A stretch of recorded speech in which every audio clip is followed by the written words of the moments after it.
Well, hello everyone. This is Dr. Ayleen, and this is another daily dose of medicine walk. And for those of you who are listening in on Blog Talk Radio, this is Healing House Radio. So I hope everyone's doing well.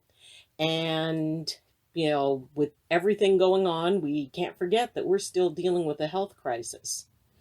And that is the motivation. Hello, Luna. That is the motivation for today's discussion, which is about health and empathy.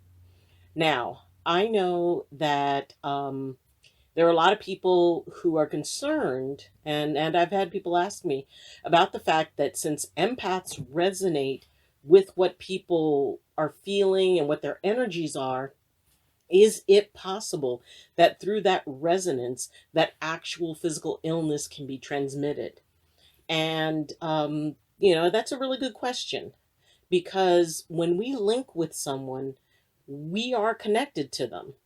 And it is kind of sort of a difficult area to go into, because I do not want anybody believing that simply because you're an empath, you are more likely to develop an illness from someone. Now, can that be transmitted through? Technically, yes, and don't panic, because the empath has to intend it. It has to be something that is intentional on the part of the empath. And let me explain how that works. There are many different types of energetic healers and energetic healing traditions. Now, it is, for some, it is the way that they work to connect with someone, draw what's in that person out, transmute it within themselves, and then get rid of it. This is something that a lot of empaths do, and quite honestly, I did before I learned more about empathy, and especially more about healing. So the idea of taking something into yourself, I do not ascribe to, and like I said, I used to. And once I realized that that wasn't necessary, and that can also definitely shorten the career and possibly the life of a healer if they're constantly drawing whatever is negative in someone else's body into themselves, and believe that they can consistently, transform it and release that energy without any of it hanging in there. And if nothing else, it's exhausting. And I remember how exhausted I used to be. Now I've learned how to work that energy differently. I don't draw things into myself anymore. Do I know for a fact that empathy can do that? Actually, yeah, I do.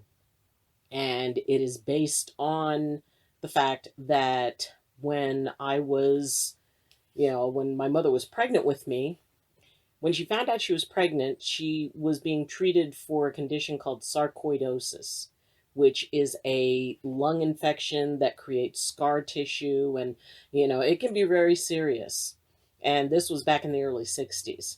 So, they routinely did x-rays. So they did x-rays on my mom, and it was through doing those x-rays to deal with the sarcoidosis, or to discover the extent of it, that they found out she was pregnant with me. So they chose not to treat her for the sarcoidosis while she was pregnant. And at the point that I was born, they did an evaluation. They did another set of x-rays after she had me and found no trace of the sarcoidosis in her. Now, flash forward about 40 years. I was in chiropractic college, and part of our requirements were to do x-rays. And I agreed for a friend of mine to allow her to do x-rays on me so she could get some credits. And the x-rays were lung x-rays. It was like a chest x-ray. And so she did the x-rays, and basically the way it worked was you would do the x-rays, you would process the x-rays, you would show them to the person, and in front of a clinician explain what was found on the x-rays. So I was waiting for her to call me in after processing and explain the x-rays. Well, she came out, looked at me, and went and got a clinician and went into the x-ray observing room with the clinician, but she didn't bring me in, which I thought was strange. Um, they both came out, looked at me, and the clinician went and got the director of radiology. At that point, I was thinking, this is not going anywhere good.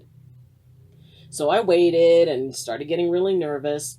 So the director came out and, did one of these. And so I went in, and at that point, my sister had already died of breast cancer.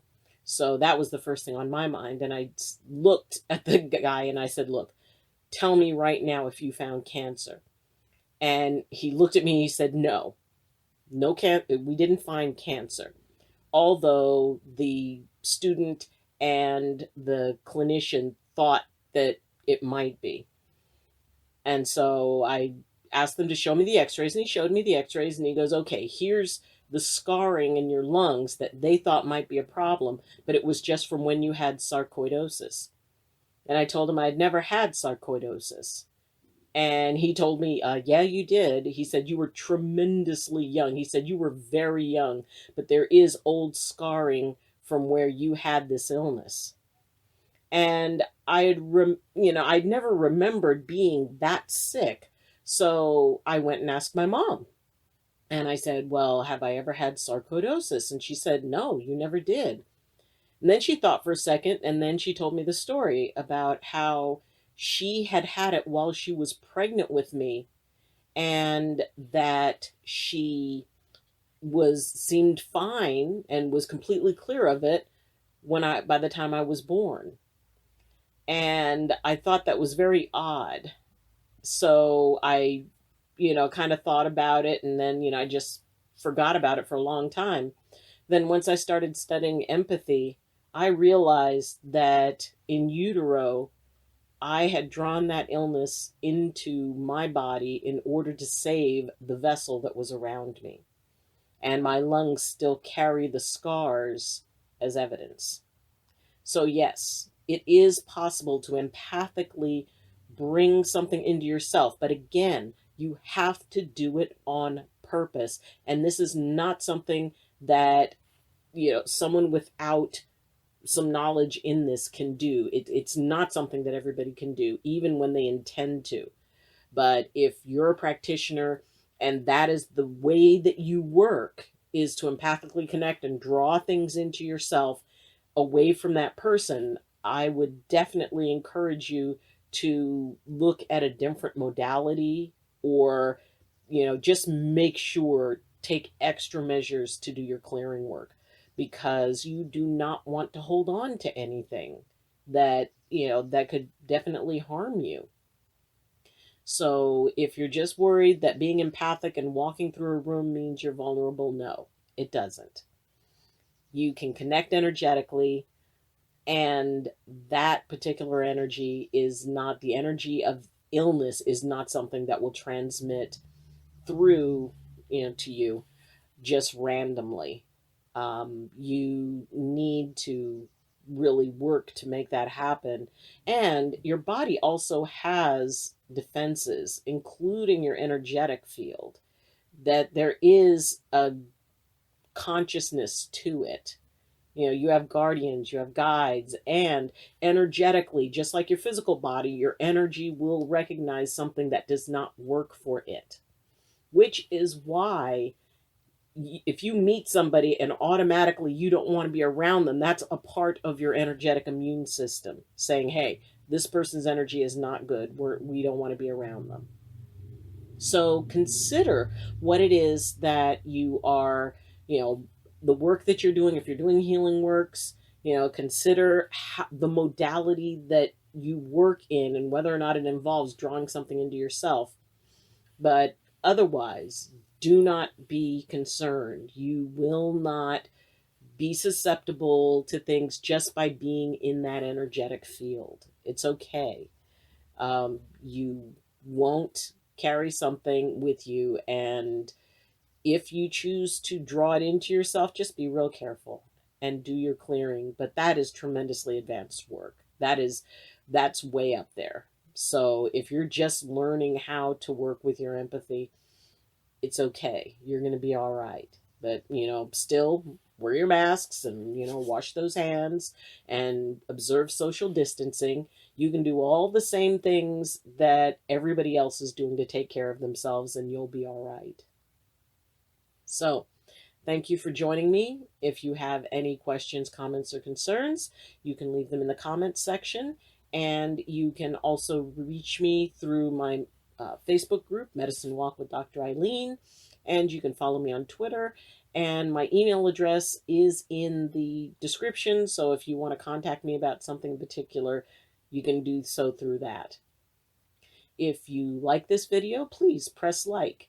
And if you like the channel, please consider subscribing if you haven't. If you have, thank you so much. I really appreciate that. And that's so helpful for building this channel. And if you haven't, welcome aboard. And I hope you enjoy it and get a lot out of it. I've done a lot of different talks on a lot of different subjects. So if there's something that I haven't covered that you would like me to, let me know. And I'll be happy to, look into that topic and explore that for you.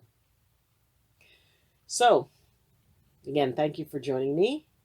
And as always, I wish you balance and I wish you blessings from my heart to yours.